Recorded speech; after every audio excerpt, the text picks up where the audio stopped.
For all you elk hunters out there, chasing turkeys is basically the same thing. I know the reaction you just gave me, but don't knock it till you try it, and don't try it without OnX.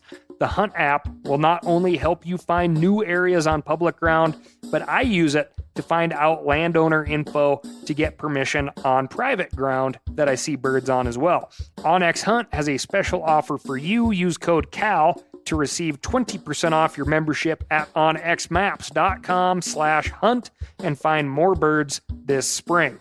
There's nothing like snook hook sets at dawn or catching a tarpon in the moonlight.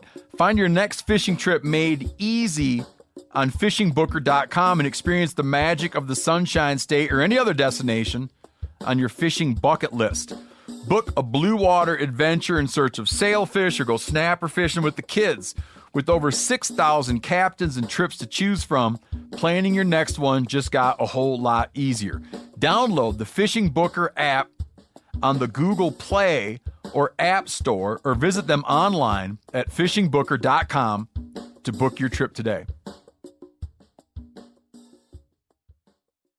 I'm sure a lot of you guys remember the old ceremonial hunting tradition of eating the heart out of the first animal you kill. Meat from those organs are among the most nutrient-rich foods on the planet. You can get those same benefits your ancestors craved via convenient daily capsules from Heart and Soil. Find out more at heartandsoil.co. And remember, use code MeatEater for 10% off your purchase. From MeatEater's World News Headquarters in Bozeman, Montana, this is Cal's Weekend Review presented by Steel. Steel products are available only at authorized dealers. For more, go to steeldealers.com. Now, here's your host, Ryan Cal Callahan. A man in British Columbia was smacked in the face by a grouse earlier this month as he was driving in his car into Prince George, BC. Everything kind of went bright, and I heard a ringing in my ears, said Josh Seymour, an elected councillor with the local First Nations tribe. The bird had somehow managed to fly through the 4-inch gap between the top of Seymour's open window and the door frame. An ornithologist told CBC News that the odds of that happening are 1 in a million. How an ornithologist is qualified to come up with those odds, we'll never know. The possibility of successfully navigating an asteroid field is approximately 3,720 to 1. Never tell me the odds.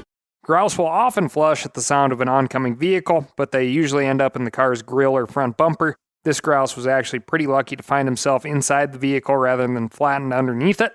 Seymour was confused enough for the both of them. It took about 20 seconds for me to realize I had been hit because I was still trying to figure out why there was a grouse in my vehicle. He at first thought he'd been hit with a snowball. The grouse appeared to take the whole incident in stride. Seymour posted a video of the bird in his back seat, and he let it back into the woods, mostly unharmed, but looking a little more ruffled than usual. That's catch and release. Spring season, anyway. They're out there breeding, gotta leave them alone. Anyway, this week, expensive trout, winter kill, fake meat, and striped bass. But first, I'm going to tell you about my week. And my week was spent out of the mobile turkey camp, the Black Series camper. My first excursion with the camper this season, and was happy to see that my winterization job mostly worked. A little wrenching left to do on finding the hole in the instant hot water heater and patching that, hopefully. If not, if anybody knows someone at Fogatti, which sounds like a fancy Italian sports car, but they make tankless hot water heaters, let me know. The birds cooperated, the shooting was good, and the food was great. Homemade brats, peppers and onions on hoagie rolls, butter-basted sautéed alua, mule deer loin, and bolognese on gnocchi. We ate well. My girlfriend Sam and I both got a Tom and a Jake apiece. The action started out outrageously good. Then the weather changed, as did the temperament of the birds. We started out by calling in birds from like a quarter mile away. It was super awesome. And then we got this amazing thunderstorm. Big lightning, thunder, temperature dropped, dumped a bunch of rain, 35/100ths of an inch to be exact. And I'm aware that there's, turkeys elsewhere in the country where fog is like a normal part of their day and it probably doesn't affect them. Well, I will tell you that in this part of eastern Montana, when the fog hit after that early spring thunderstorm, well, those birds shut up. We got a lot of hiking in, Didn't find very many ticks this year, which was awesome. And it's always a win when you can get any turkey killed when you have a bird-obsessed Labrador and a bird-curious Border Collie underneath your jacket the whole time. So anyway, we wound up with a couple of Jakes and a couple of Toms. Turkeys are high on my list because we have precious little white meat in the freezer. It's pheasants, turkeys, and fish, maybe a chunk of mountain lion or a pig from time to time. On top of that, change in protein, turkey stock. Right now, in the background of this recording, you may hear the little, pops and fizzes and steaming sounds of a pressure cooker. So far this spring, I have put up 26 quarts of turkey stock and 2 quarts of peacock stock. That stuff is like gold. It's great for sauces, soups, pastas, rices, just to drink on a cold day, whatever. And by canning it, I don't tie up precious freezer space. One tip I have for you in regards to birds. I use my steel lopping shears to cut through the carcasses about every 2 inches. By breaking open all those hollow bones, you get a better stock in less time, and you can dispose of the broken down bones a bit easier than dealing with like an entire carcass that's mostly attached. The other fun thing about these birds is you can really utilize the entire animal. At this point, I pluck every bird, I debone the breasts, I keep the thighs and wings, then everything from the beak to the toenails goes in the stock pot. It is collagen-rich, awesome sauce. You got to try it. Now, as you may have heard, this is kind of on the turkey business side of things, Meat Eater has acquired Dave Smith decoys, which has been my turkey decoy of choice for several seasons, so it's awesome to have them a part of us, which is, really making me think about fall goose season because they have some amazing goose decoys. If you've never used the sleeper goose shells in your spread, man, for whatever reason, you don't think it'd be a game changer, but it is. And Dave Smith has some really nice ones. Other thing I wanted to tell you is we have a spring sale coming up. I'm probably not supposed to tell you about it this week, but by the time you hear this, you may be getting around to it anyway. May 16th through the 18th. All of our brands will have some seriously steep discounts, and a lot of this stuff is stuff that you will need or will want to have this fall. So do your shopping right now when it's on sale, and don't get all flustered when you realize you're missing your gear a week before the season, and then, you got to pay full pop to get it on top of that. So buy it now while it's steeply discounted, okay? Moving on to the crime desk.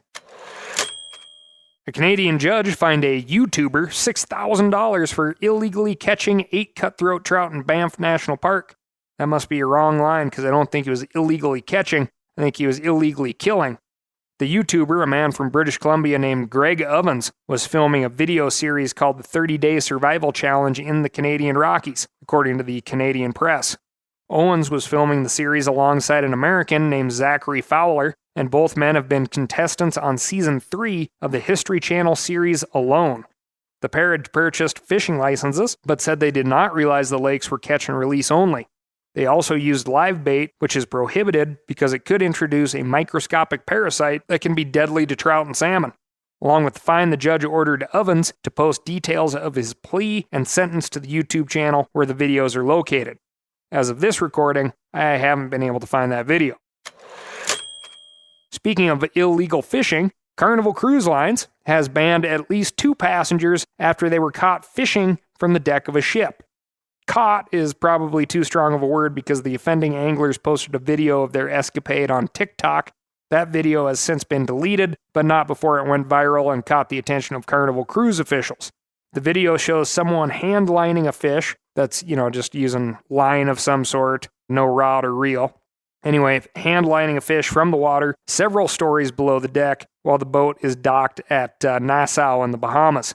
The short-lived fishing trip violated multiple Carnival Cruise Line policies, which I just have got to laugh at because if you've ever been on a cruise ship, all they do is encourage you to gamble and drink and eat and then gamble and drink and eat.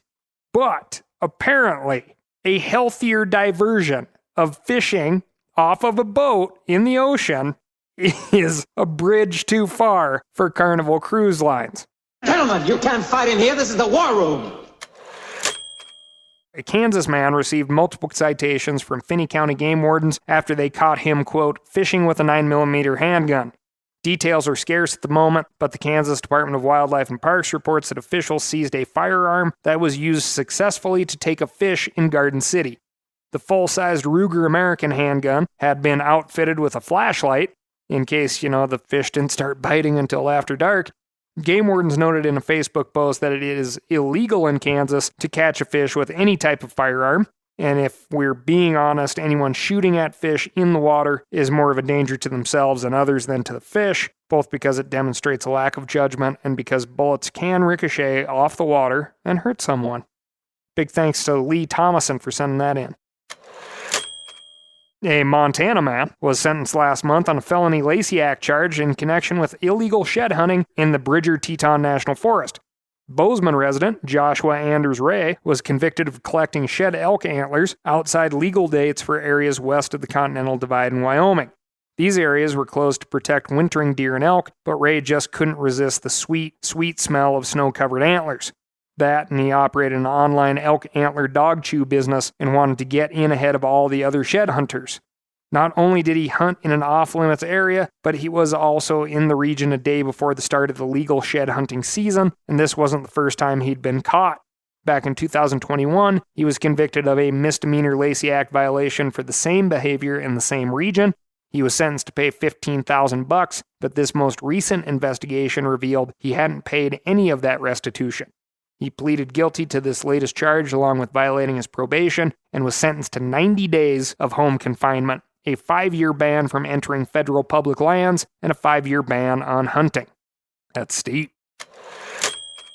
Speaking of the Lacey Act, an Arkansas hunter is facing fines and probation for poaching a bull caribou in Alaska and transporting it back home. The United States Attorney's Office charged 54-year-old Edward Bundy after he killed the animal in Alaska while falsely claiming Alaska residency. All states treat resident and non-resident hunters differently, but Alaska is especially strict about its residency requirements for hunting big game. Court records show that Bundy had the caribou shipped from a tannery in Alaska to his Arkansas home, which is where he ran afoul of the federal Lacey Act. He faces up to 1 year in jail and $100,000 in fines, but a tentative plea agreement shows Bundy getting hit with a $12,000 fine and 18 months probation, where he is not allowed to hunt anywhere in the world. He would also be forced to surrender 2 caribou and 1 black bear trophy to the U.S. Fish and Wildlife officials. Thanks Tommy Lesher for sending that one in. In Wyoming, officials are searching for the person who shot a grizzly bear and left it on the side of the road. Spokespeople for the U.S. Fish and Wildlife Service and the Wyoming Game and Fish Department told the Cowboy State Daily last week that there is an open investigation into the incident, but did not offer further details. The large male grizzly appears to have been shot from the side of the road between Yellowstone and Cody, and wildlife officials were seen scouring the area for clues. Media outlets are reporting local outrage about the incident, and that's understandable. Seeing any animal go to waste on the side of the road is terrible. Killing an animal that is so politically sensitive is a setback towards the goal of official recovery and state management as well. Plus, you're just an asshole. We'll end this week's poaching desk with a fish mystery, a fishery, if you will. The Maryland Department of Natural Resources is seeking the public's help after thousands of trout were killed at a fish hatchery. The DNR reported on Facebook that someone closed a discharge valve in one of the raceways at the Albert Powell Fish Hatchery. These valves help oxygen circulate in the raceways where the trout live and grow. By the time employees noticed something was wrong, 25,000 fish had died due to the lack of oxygen. The DNR says the vandal struck at some point between 11:30 a.m. on Sunday and 7:30 a.m. on Monday morning. These trout were set to be released for Maryland anglers during the 2024 season, and their loss is estimated at $75,000, which is low. Think of the economic impact that surrounds the fishing public on the opening day of the season. Gas station money, hotel money, diner money. If anyone has any information about this incident, contact Jeremy Miller at 410-260-8888. For all you elk hunters out there, chasing turkeys is basically the same thing. I know the reaction you just gave me, but don't knock it till you try it, and don't try it without On X. The Hunt app will not only help you find new areas on public ground, but I use it to find out landowner info to get permission on private ground that I see birds on as well. OnX Hunt has a special offer for you. Use code CAL to receive 20% off your membership at onxmaps.com/hunt and find more birds this spring. Now, a lot of you guys are familiar with the old hunting tradition of eating, some organ, the heart or a chunk of liver off the first animal you kill. I had that when I was a little kid, and it was a big deal. Organ meats were always prized by frontier people who knew the importance of getting a lot of different minerals and nutrients. And as often is the case, those guys were onto something, because organs are among the most nutrient-rich foods on the planet. And you can get the same benefits your ancestors craved via convenient daily capsules from Heart and Soil, made exclusively from regeneratively raised, grass-fed, and finished cattle. Heart and Soil's unique freeze-drying process means all those important nutrients are trapped in, ensuring you experience every one of the benefits of nature's superfood in a clean, convenient, taste-free capsule. Find out more at heartandsoil.co. And make sure to use code MeatEater for 10% off your purchase. That's heartandsoil.co. Use the code MeatEater. You ever get that feeling you're stuck inside staring at screens and a primal urge kicks in? You crave wide open spaces, fresh air, the chance to connect with the land? Well, maybe it's time to find your own piece of the wild. But searching for property can be a maze. That's where Land.com comes in. They got millions of listings across the country, from mountain ranches to hidden fishing holes. Their search tools are like a seasoned guide helping you narrow down what you want. Land.com isn't just about buying and selling. It's about finding a place to hunt, fish, explore, or simply sit by a campfire and listen to the crickets. So head over to Land.com today to turn one day into today, because trust me, there's nothing quite like the feeling of standing on your own piece of earth. Moving on to the stream desk. The Colorado Supreme Court is considering a case that could have a profound impact on how anglers access public waterways in the Centennial State. Much like the recent case in New Mexico, this lawsuit revolves around one simple question: can anglers wade along a river bottom that runs through private property? In most Western states, the answer is yes, but not in Colorado. There, the courts have refused to say which rivers count as navigable and which do not, and the legislature hasn't stepped in to resolve the issue. Landowners generally allow recreators to float through their properties, but some get upset when anglers touch the bottom or the banks. That's what happened to Roger Hill in 2012. During that summer, the 71-year-old man encountered a landowner along the Arkansas River who threw rocks at him as he was wading upstream. They threatened him with arrest the next time he visited the spot, and they even shot at two of Hill's friends with a handgun. The bullet struck the stream about 5 yards from where the anglers were standing. Hill sued those landowners in 2018, and over the course of the next 5 years, the case has worked its way through the courts. The latest update came in 2022 when an appeals court ruled that Hill had what's known in the legal world as standing. Basically, this just means that Hill has a right to bring his case before the court. But that decision was immediately challenged by the state of Colorado, which has been fighting Hill's claims. They're arguing before the state Supreme Court that the legislature, not the courts, should decide who has the right to access which waterways. 3 outdoor groups, the Colorado River Outfitters Association, American Whitewater, and Backcountry Hunters and Anglers, addressed this question in a brief filed with the Colorado Supreme Court. They argue that in other western states, court rulings about stream access have then spurred the legislatures to work out the details of that access. In Utah, Arizona, and Montana, court rulings have confirmed river access, which only then moved to the states to legislate. Quote, were a court to affirm navigability, the political process might then be activated to define the scope and conditions of the associated access. But the status quo is silence and inaction, which are no support at all for the state's plea to deny Hill standing and leave it to politicians. In other words, if the state of Colorado really wanted to clarify these issues, they'd let the courts sort them out. Instead, they're kicking the can down the road and hoping to avoid resolving these disputes that might cut against the status quo and expand river access.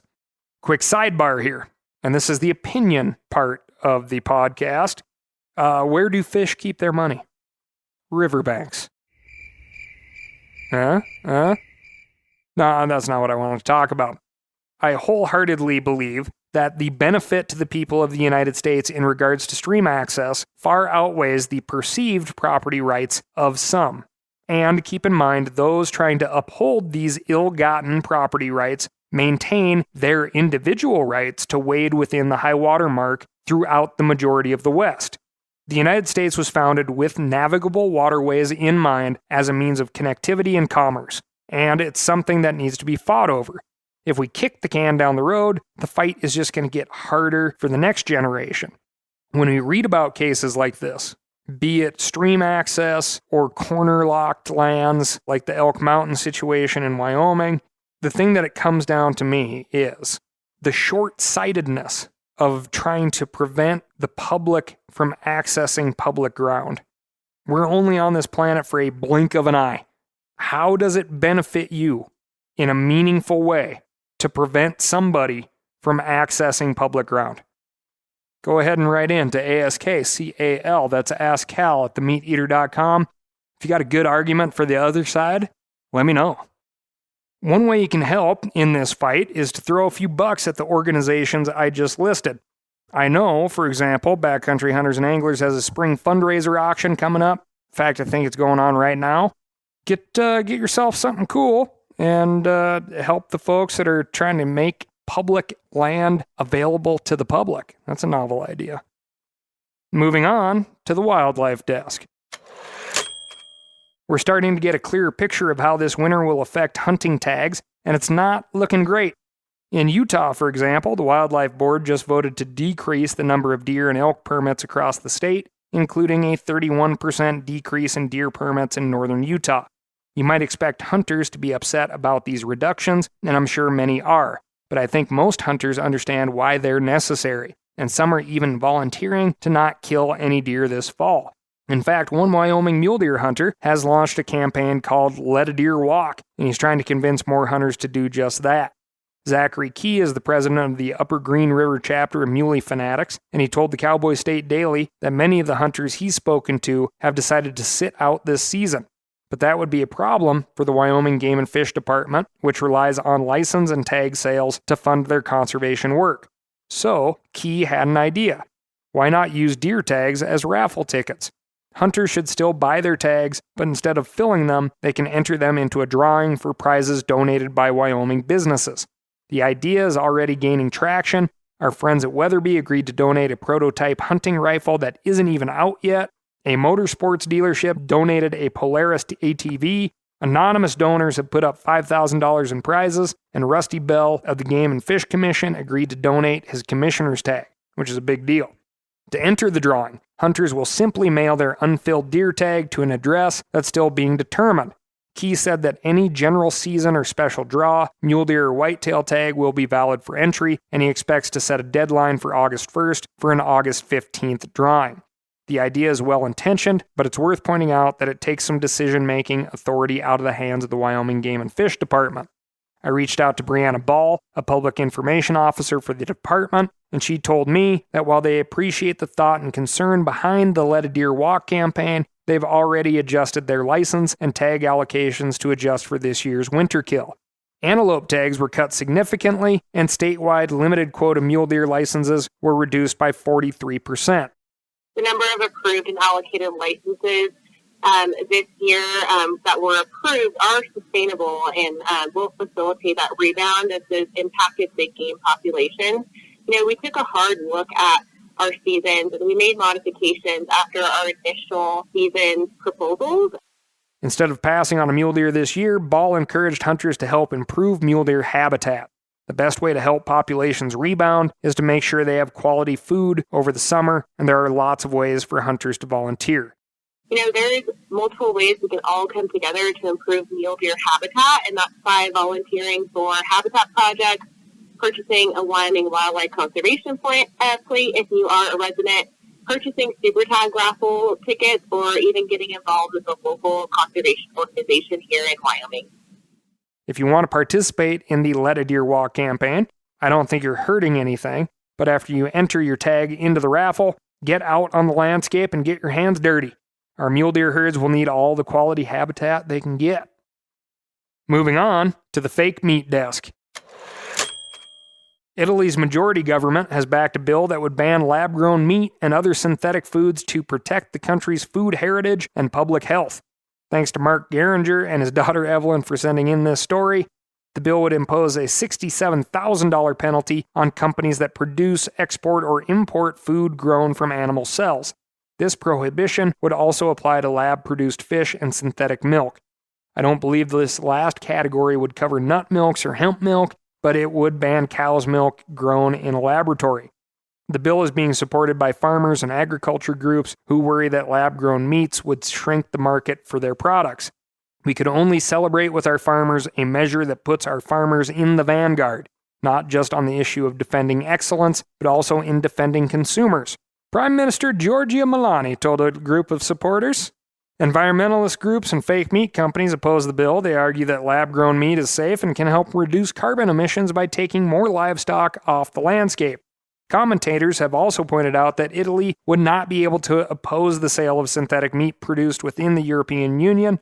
EU rules allow the free movement of goods and services, so Italy might have a hard time banning fake meat from being imported into Italy. The United States Food and Drug Administration is allowing lab-grown chicken to be sold in the U.S., but the EU has yet to approve the products. Moving on to the mailbag desk. Listener Jamie Aubin from Massachusetts wrote in to tell me about the new emergency measures that have been taken to protect the striped bass population along the Atlantic coast. The Atlantic States Marine Fisheries Commission, Striped Bass Management Board, voted earlier this month to limit recreational anglers to one fish between 28 and 31 inches. This adjusts the slot limit from its current 28 to 35 inches. Jamie wrote in to ask why the board is only reducing the slot size for recreational anglers without doing anything to limit the catch of commercial outfits. Quote, I'm all for conservation and helping out species in need, but the commercial industry is still allowed 15 fish under 35 inches. How does that make sense? Excellent and understandable question. I don't have any inside information on why the Striped Bass Management Board declined to impose limits on commercial harvest in this emergency ruling, but a few things are worth pointing out. First, commercial fishermen don't operate under the same management strategies as recreational anglers. They're limited by quotas or the total number of pounds of fish harvested each year. States impose creel limits per day, but those fish are then weighed and go towards the quota for that state. Once the quota is reached, the fishery closes. Recreational anglers, on the other hand, are only limited by daily creel and slot limits. So if you have more recreational boats going out on the water, more fish will be caught even if their per-day limits are much smaller than the commercial outfits. The Striped Bass Management Board reports that the recreational harvest in 2022 was nearly double that of 2021. By contrast, the average commercial harvest in 2020 through 21 was 16% lower than the average commercial harvest from 2015 to 2019. This aligns with the board's goal of decreasing commercial harvest by 18%.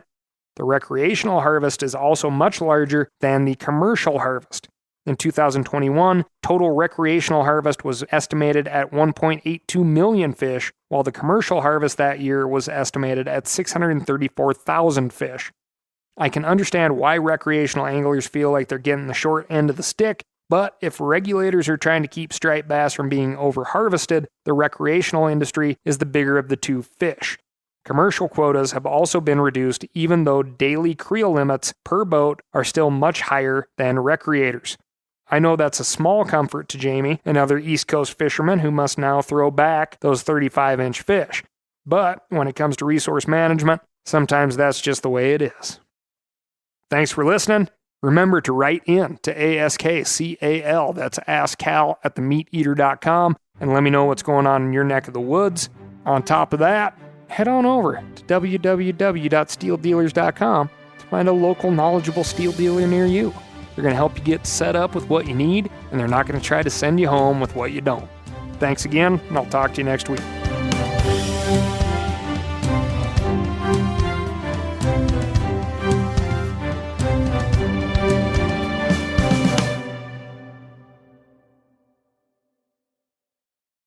I'm sure a lot of you guys remember the old ceremonial hunting tradition of eating the heart out of the first animal you kill. Meat from those organs are among the most nutrient-rich foods on the planet. You can get those same benefits your ancestors craved via convenient daily capsules from Heart and Soil. Find out more at heartandsoil.co. And remember, use code MeatEater for 10% off your purchase. Outdoor adventure won't wait for engine problems. Things like hard starts, rough performance, and lost fuel economy are often caused by fuel gum and varnish buildup. Seafoam can help your engine run better and last longer. Simply pour a can in your gas tank. Hunters and anglers rely on Seafoam to keep their engines running the way it should the entire season. Pick up a can of Seafoam today at your local auto parts store or visit seafoamworks.com to learn more. That's seafoamworks.com to learn more.